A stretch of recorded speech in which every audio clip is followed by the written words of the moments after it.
Welcome to everyone for the afternoon session. And we start with Enrico Specogna and breaking Planck's lensing anomaly. So please start. Hello everybody, my name is Enrico, and well, first of all, thank you to the organizers for having me. And today I'd like to talk to you about work that I've done together with William and my supervisor Eleonora. And I would say this is our own take on a problem that we have with Planck's data, which is what you can see there, referred to as the lensing anomaly. Okay, so this is a problem that, as you probably can imagine, deals with, well, the lensing of the CMB. Again, the CMB is electromagnetic radiation, and as any other type of electromagnetic radiation, it feels, it is distorted, and it is influenced by the intervening matter on its path towards us, and it gets lensed, all right? So within the standard theory, so within the lambda CDM model, we expect a certain amount of lensing, which is quantified by this spectrum here, which is called a lensing spectrum, which, if you want to know more details about it, it acts on the primary anisotropies of the CMB through a convolution. I can show you more about it after the talk if you're interested. And by definition, and the lensing anomaly is a problem that we have with this parameter, and this is a parameter that we can essentially use to tune how much lensing is affecting the CMB. And the problem with Planck is that even though by definition we would expect it to be 1 within the standard theory, within the lambda CDM model, we measure this parameter to be bigger than that. And to get an idea of what that means, how that impacts on the CMB spectrum, we can take a look at this plot here. Now, this is not what Planck is measuring. This is a very dramatic representation on the of the effect of the A-lens parameter on the spectrum. And as we can see, there is some of the main things that are happening, and this is a temperature spectrum, are loss of power. As the A-lens parameter is increasing, we have loss of power on the peaks, on the acoustic peaks, but that power is not lost, it's just redistributed at high multiples, as we can see here. So essentially, the lensing, what lensing does to the primary anisotropies of CMB is it moves its peaks and then moves power back to high multiples. There are also effects this is the temperature spectrum. There are also effects on polarization. For example, there are a mixing between E modes and B modes of polarization. So this is our first problem, right? We have essentially too much lensing measured by Planck. The thing is that this measurement for AL to be greater than 1 is a measurement that is obtained through a specific likelihood that we can use in Planck. The main likelihood that is used by Planck for high multiples in temperature and polarization, which is this likelihood here, click. However, it's not the only likelihood that has been developed to analyze Planck's data. Another likelihood is, for example, CAM-SPEC, and CAM-SPEC does improve the results. In fact, we get a tension that is lower. We can lower it up to 1.7 sigma. However, this is still not enough. Okay. CAM-SPEC is not the only alternative likelihood that we can use within Planck's data. Another alternative that we can have is, for example, HiLLiPoP, which is this likelihood here. And this likelihood has been used to test whether we still obtained a problem with a lensing parameter, whether we still obtain AL to be greater than 1. And as we can see from this red contour here, we essentially reestablish consistency with the lambda CDM model within 1 standard deviation, which is a good result. So this is the first important message that I want you to keep in mind. We have this problem with Planck's data from 2018, but we can solve it using a different likelihood. Now, another slight problem or another interesting fact that we get with Planck's data from 2018, and specifically through using the standard likelihood to analyze this data, we also get a mild evidence for modified gravity. We can see it from this contour here. And to understand how the way we are quantifying modified gravity is through this parameter here, sigma naught. Okay, I'm going to explain what it is in a moment. But all you need to know for now is that we want that value to be 0, okay, within the standard theory, within the lambda CDI model. However, as we see from the red contour here, we are more than 2 standard deviations away from the expected value, which is, of course, a bit of a problem. And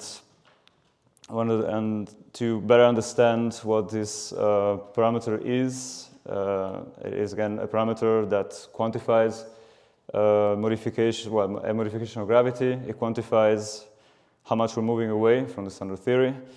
And it is a parameter that is introduced at a perturbative level. The reason why we do that, we modify perturbations rather than background expansion, is because in general, we can say very generally that modified theories of gravity tend to change the growth of perturbations rather than how, things like distances and average densities evolve with time.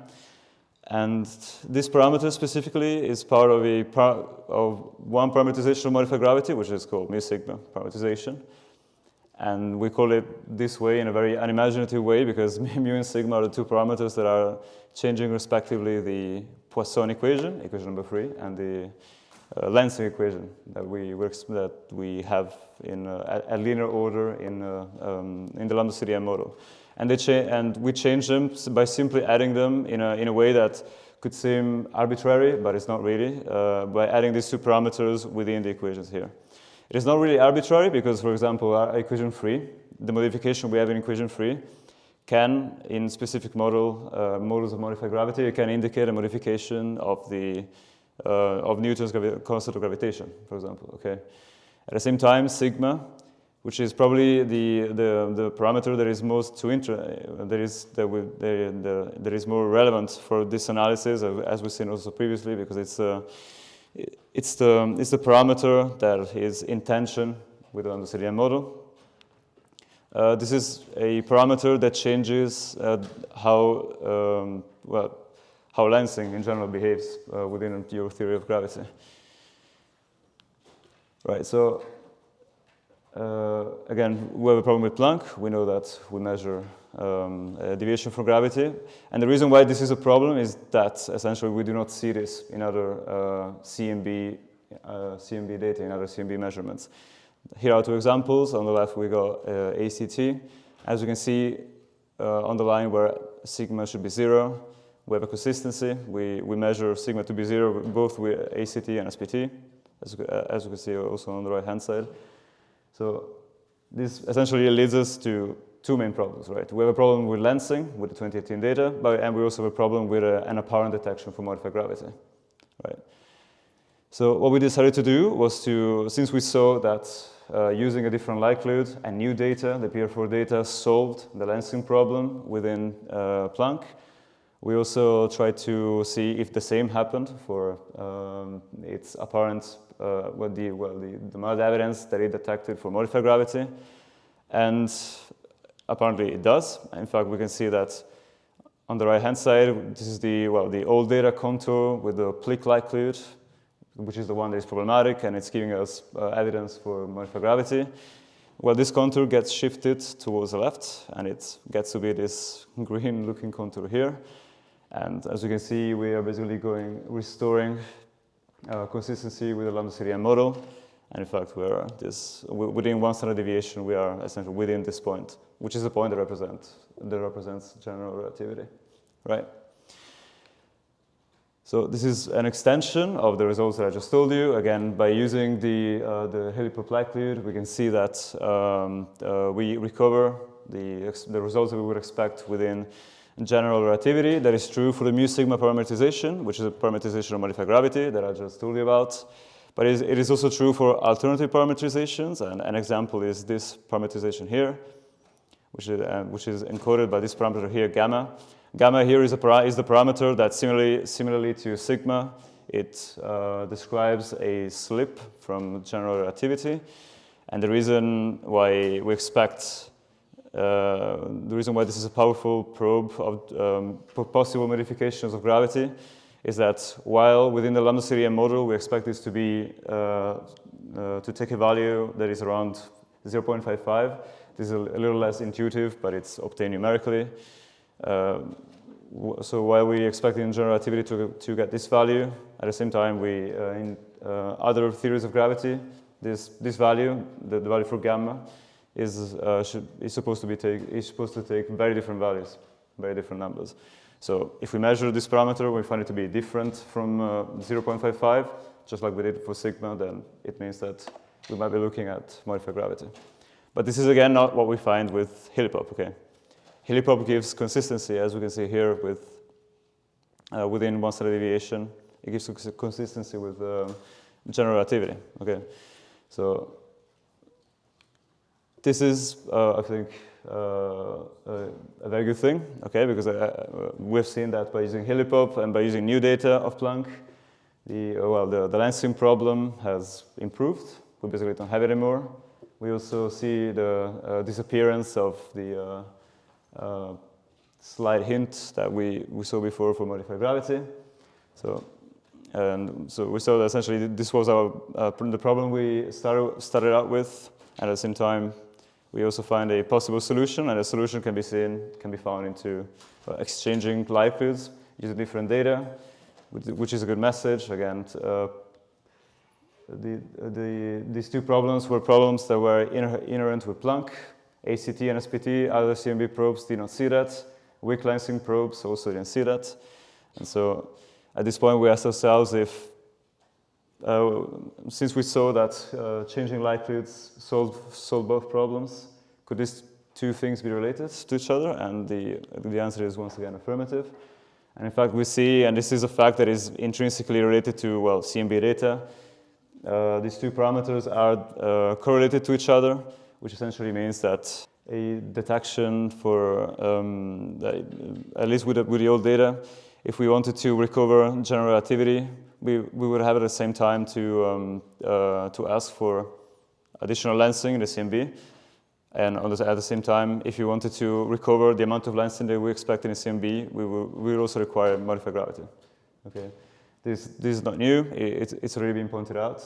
But I think our main result is again to show that this contour, the red contour here, which represents the old data, the 2018 data with a Planck likelihood, now it has shifted towards the left. Okay, so we now have consistency with the Lambda-CDM model, and the consistency is shown by this contour essentially enclosing the point that denotes general relativity, which is this. Okay, this here in the middle, right? I think that's about it for my talk. That's it. Right.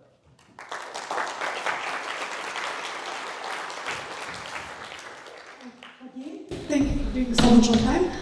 Questions? I'd like to ask about the possibility of introducing some redshift dependence into these parameters, this mu0 and sigma 0, because it would be natural in some scalar tensor theory to have a evolving scalar field, and in that case we would naturally have a redshift dependence. Yeah. As we saw with the day's data, if you just put the parameterization of W constant, you don't see any effect. But if you put the first connection in the redshift, you suddenly see this modification. So have you tried to include some kind of expansion in redshift space to see if you see some signal? Yeah, okay, thank you for the question. No, we haven't actually tried, but it is possible. It is possible. For both the gamma parametrization and mu parametrizations, in general, we can have a redshift dependence, but also a scale dependence. So, for example, yes, it would make sense to add, for example, a time dependence for, the mu parameter, as there are theories of gravity where this happens, where the effective Newton constant acquires a time dependence. And an example again is the GP, f of r.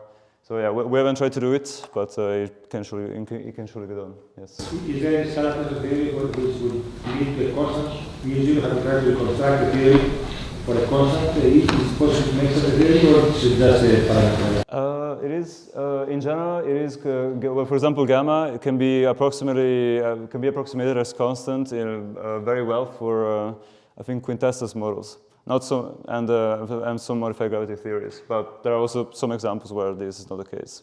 Yeah, I have a question about Planck versus HiLLiPoP. Yeah. Do you understand what in Planck causes this issue, and it can? Do we know, aside from like this kind of test, if HiLLiPoP is actually better? Well, I wouldn't know if it's better, but there are surely differences. So there are essentially two differences in both the data and the model that we're using. Okay, so compared to Planck, obviously we're using, as I think Jacobo mentioned yesterday as well. When we're using HiLLiPoP now, we're using new data, before data, which are less noisy. So constraints also tend to be tighter. But the difference is also in the likelihood. So there is, I know, for example, that HiLLiPoP has differences in how, essentially in the foreground, in how data are masked, but also in the foreground models. Those are essentially the differences. But yeah, I would say, yeah, apparently it's a surely interesting result because it brings consistency with other CMB probes. But yeah, it's hard to say if it's better in a sense. They are different. May I ask you actually about the why the zero, the error in mu zero is so big? Yeah, personally, I'm not sure. I guess probably just a CMB might not be the most appropriate just probe to measure this parameter specifically, because again, it's probably more sensitive to sigma. Maybe that's why. And sure. This is the parameter that is affecting the Newton constant. Mu, yes, essentially yes. So it can be seen as that, yeah. So maybe not the most optimal probe, but still, because the error is very visibly big. Let's thank the speaker, please.